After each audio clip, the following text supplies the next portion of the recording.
सीधे आपको लिए चलेंगे, दिल्ली के CM Arvind Kejriwal press conference कर रहे हैं। सारे नेताओं को शिक्षा और स्कूल के ऊपर बात करने के लिए मजबूर किया है।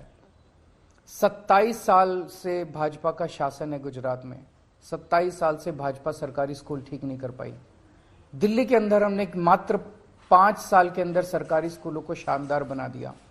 तो हमें करना आता है और हम भी इसी देश के लोग हैं। तो आज मैं समझता हूं कि प्रधानमंत्री जी ने जो शिक्षा में इंटरेस्ट दिखाया, मैं उनसे हाथ जोड़ के निवेदन करना चाहता हूं कि सर, हमें स्कूल ठीक करने आते हैं, हमारे उपयोग कीजिए। हम अपने आप को ऑफर कर रहे हैं। पूरे देश के सारे स्कूलों को, 10 लाख सरकारी स्कूल हैं पूरे देश में, सारे स्कूलों को मात्र 5 साल के अंदर ठीक किया जा सकता है। हम अलग अलग पार्टियों से हैं, अलग अलग हमारी विचारधारा है, लेकिन हम एक ही देश के लोग हैं। तो मैं उनसे निवेदन करता हूं, हम आपको ऑफर कर रहे हैं, आप हमारा उपयोग कीजिए और मिलके देश के लिए एक साथ मिलके हम देश के सारे सरकारी स्कूलों को ठीक करते हैं।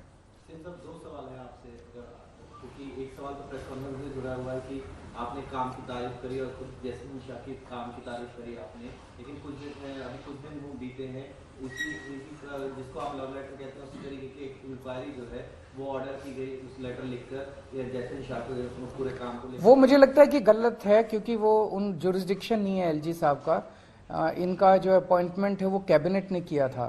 सो इनसे इस किस्म के प्रश्न पूछने का अधिकार केवल कैबिनेट को है। सर, एक और सवाल है, अगर आपने आवेदन किया हो तो यूसीसी का उसमें हलफनामा दायर किया है सेंटर ने, यूसीसी सिविल कोड वाले मामले में। अच्छा, मुझे आइडिया नहीं है। सर, गुजरात में जिस तरीके से आप कह रहे हैं कि शिक्षा की भी बात हो रही है, तो आप चाहते हो रहे हैं, लेकिन मनीष सिसोदिया वाला मुद्दा भी खूब बीजेपी वहाँ पर उठा रही है। वो कह रही है कि भ्रष्टाचार का मुद्दा दिल्ली में चल रहा है, लेकिन उसकी बात यहाँ पर हो रही है। उसको कैसे आप लोग रिलेट कर रहे हैं? ये बीजेपी का दावा है। तो ऊपर से ये भी कहा जा रहा है कि भगत सिंह के नाम को भी आप इस तरीके से इस्तेमाल कर रहे हैं, वो भी गलत तरीका है। इस पर कांग्रेस बीजेपी दोनों ही आरोप लगा रही है। देखो, अंग्रेजों ने देश के ऊपर राज किया इतने साल।